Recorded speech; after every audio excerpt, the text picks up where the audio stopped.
Hello, everybody, and welcome to Forever Sports. Big news in the rugby world with Jacques Nienaber seemingly confirming that he will not return to the Springboks for the 2027 World Cup after it was confirmed that he has signed a contract extension with Leinster, which will keep him there until the 2026-2027 season, which means that his contract is now set to finish at the end of June 2027, which means that any sort of linking up with the Boks would be done on the eve of the World Cup and would basically only be able to join the Boks a month, maybe 2 months ahead of the showpiece, and therefore looking ever more unlikely that the former World Cup winning head coach will be next to Rassie Erasmus when the Boks fly out for Australia to try and go for that three-peat. Before we get into it, please do smash a like on the video. Please do subscribe to the channel as well. So, news coming out of Leinster today, and some pretty big news. An open training session, quite a nonchalant way, really, of announcing this kind of news. I mean, a World Cup winning coach signing an extension is quite a big deal. Leinster obviously thinking that maybe it's not as big of a deal. And so basically what happened is that Leo Cullen confirmed that the three coaches have all signed extensions for another year, and that'll finish the 2025-2026 season. Those being Robin McBryde, Jacques Nienaber, as well as Tyler Bleyendaal. And what's I think really quite interesting is the fact that all of them have obviously renewed. But Leo Cullen, for example, no sort of talk about him potentially moving on, which is such a stark comparison to where we were a year ago, where Leinster had once again failed to achieve a Champions Cup, for example, which they still didn't do this past season, but also did not win a URC. And a lot of speculation then about Leo Cullen and the future he had at the club, and potentially he might be there was talk about him potentially being moved on. And the one thing that everybody was saying with that Jacques Nienaber, initial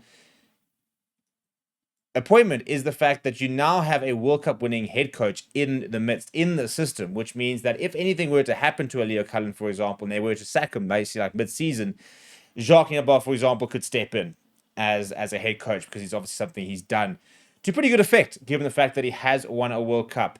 So let's go through the press release, and then we'll kind of talk about exactly what it means for the Boks himself, shall we?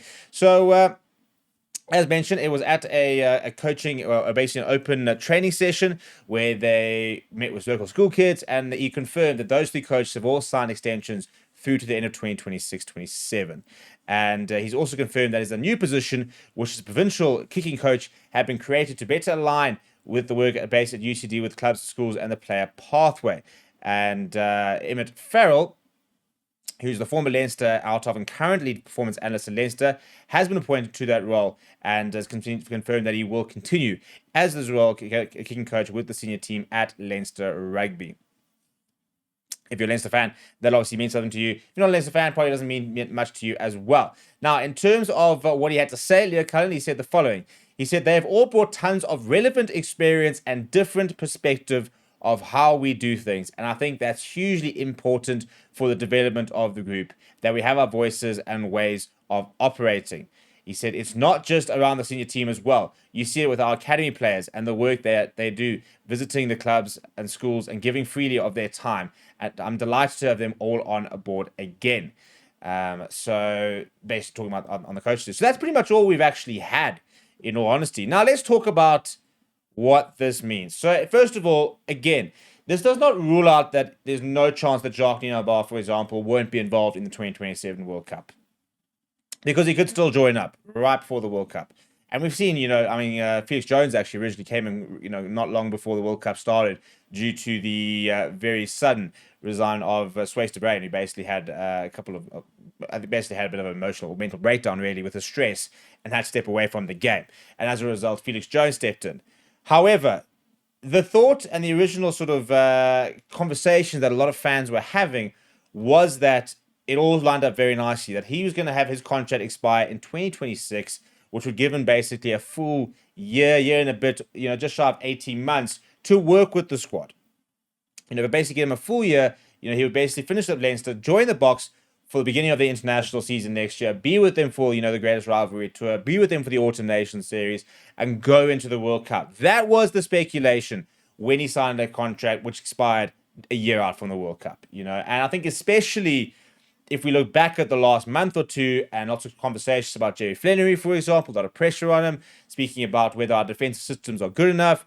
Lots of people are saying that we need Jacques back, and Jacques was one of the big reasons why we were winning, which is amazing, because if we go back 5 years ago, a lot of people are basically saying it's the wrong choice. Even go back to 2020, 21, 22, for example.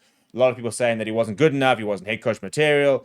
And then 2023 happened, and everybody started to realize that he is truly a world-class coach in his own right. And he's not just the Rassie buddy. He is a genuinely world-class defense coach, and I think a genuinely world-class head coach. And I still think that this is a bit of an emergency net, because, again, if you do lose Leo Cullen in the season, whether it's by him leaving or you firing him or whatever, you've got someone who can step into that role very, very easily in the form of Jacques Nienaber. And I think that it's a shrewd piece of business from Leinster to get that extension. In terms of the Boks, you're never going to say no to a Jacques Nienaber coming back. You of course we want him involved. It's a very big coaching team at the moment. Rassie Erasmus has even said it's the biggest coaching team he's ever worked with. And I think at times there might be a case of too many cooks spoiling the broth. I think there is so much feedback coming in from different angles, different approaches, that I think is a massive balancing act.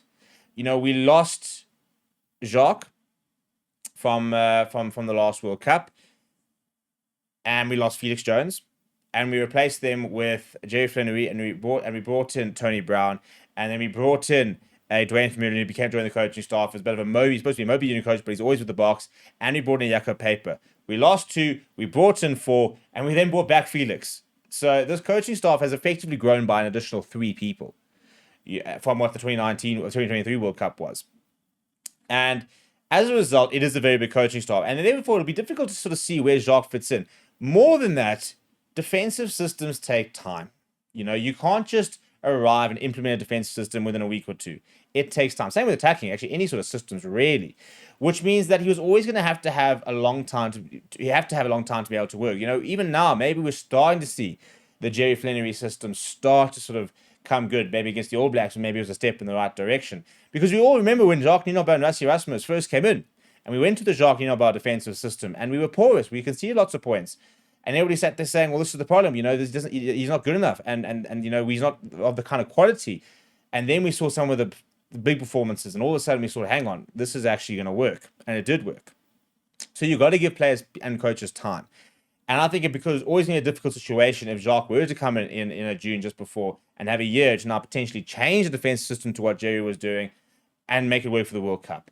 Him coming on as a consultancy basis might still work. Maybe he might be able to sort of look at exactly what's kind of being done and be able to give feedback. I still think it becomes a very big coaching team, but you can never say never. The question is, how does this affect the Boks? Is this a huge blow? Is this something we can deal with? Do we need him? Do we not need him? Let me know what you think in the comments below. Smash a like on the video. Subscribe to the channel as well. Thank you very much for watching. My name is Steve. I'll chat to you soon.